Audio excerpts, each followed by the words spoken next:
একজন ফল বিক্রেতার কাছে এক লোক এসে বলল, ভাই আমার খুব পেয়ারা খেতে ইচ্ছে করছে, আমার কাছে তো এখন টাকা নাই, তুমি আমাকে বাকিতে 1 কেজি পেয়ারা দাও, আমি তোমার টাকা কয়েকদিন পর পরিশোধ করে দেব। সেই ফল বিক্রেতা লোকটিকে বাকিতে 1 কেজি পেয়ারা দিয়ে দিল। সেই লোক আবার এসে বলল, ভাই এই যে পেয়ারাগুলো যে নিলাম এগুলো কি মিষ্টি হবে?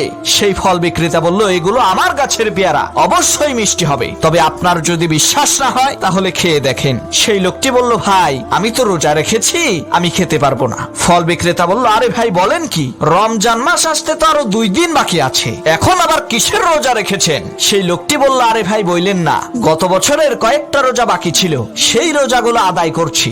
লোকটির এই কথা শুনে ফল বিক্রেতা লোকটির হাত থেকে পেয়ারার ব্যাগ কেড়ে নিয়ে বলল, এখান থেকে সরেন মিয়া, আপনি আল্লাহর ঋণ পরিশোধ করতে 1 বছর দেরি করেছেন, আর আমার ঋণ পরিশোধ করতে যে কত বছর দেরি করবেন তার তো কোনো ঠিক ঠিকানা নাই।